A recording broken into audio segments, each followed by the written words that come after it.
মই লখিমপুৰৰ উত্তৰ অসমৰ এজন বিধায়ক হিচাপে আনতকৈ হয়তো বেছি আনন্দিত, কাৰণ ইতিমধ্যেই ডিব্ৰুগড়খন আমাৰ ব্ৰিটিছৰ দিনৰ পৰাই অৰ্থনৈতিক কেপিটেলৰ নিচিনা আছিল। যিহেতু গুৱাহাটীলৈ বহুত কাম সাধাৰণ জনসাধাৰণৰ বহুত কামৰ কাৰণে গুৱাহাটী অহা যোৱা কৰোঁতে যথেষ্ট দূৰত, এক ৰাতি যাব লাগে বা এটা দিন যাব লাগে, থাকিব লাগে। কিন্তু উত্তৰ অসম আৰু উজনি অসমৰ প্ৰায়কেইখন জিলা ডিব্ৰুগড়লৈ মানে মেক্সিমাম 2 ঘণ্টাৰ ডিষ্টেঞ্চ, লখিমপুৰৰ পৰাই মোৰ 2 ঘণ্টাও নালাগে সম্পূৰ্ণ।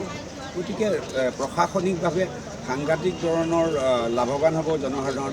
আমাৰ যিটো মুখ্যমন্ত্ৰী ডাঙৰীয়াৰ সপোন যে 5খন শ্ৰেষ্ঠ ৰাজ্যৰ ভিতৰত কৰা, এতিয়া এখন ৰাজ্যৰ ইষ্টত এটা ৱেষ্টত এটা যদি ৰাজধানী হয়, কেপিটেল হয়, তেতিয়া ৰাজ্যখনে আগবাঢ়ি যোৱাত যথেষ্ট সুবিধা হয়।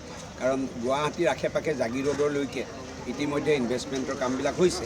এতিয়া ইয়াতো আমাৰ চৰকাৰী ইনভেষ্টমেণ্ট যথেষ্ট হৈছে ফাৰ্টিলাইজাৰৰ, কিন্তু যেতিয়া ইয়াতে এখন ৰাজধানী থাকিব তেতিয়া মই আশা কৰোঁ যে কৰ্পৰেট ছেক্টৰতো প্ৰাইভেট ছেক্টৰতো ইনভেষ্টমেণ্ট ইয়াত যথেষ্ট হ'ব। কাৰণ ইয়াত এয়াৰপৰ্ট আছে, খুব ভাল ৰেল ষ্টেচন আছে, ৰেল লাইন আছে, হাইৱেজো খুব ভাল হৈছে, 4 লেন প্ৰায় কমপ্লিট হ'বলৈ লৈছে, বা আমাৰ লখিমপুৰৰ ফালেদি এতিয়া 4 লেনটো প্ৰায় এটা ষ্টেজ বাদ দি বাকীখিনি হৈ গৈছে।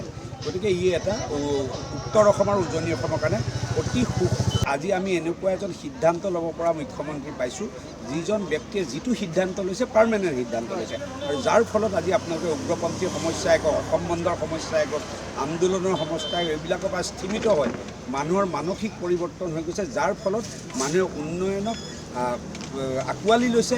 তাৰ উপৰি এতিয়া ইনভেষ্টমেণ্টৰ যেতিয়া পৰিৱেশ এটা আহিব, তেতিয়া দেখিব যে নতুন প্ৰজন্মৰ এই আন্দোলন বা অৰাজকতাৰ দিশৰ পৰা দেশ নিৰ্মাণ কৰা, দেশ গঢ়াৰ যিটো প্ৰক্ৰিয়া, তাতে সকলোৱে চামিল হ'ব।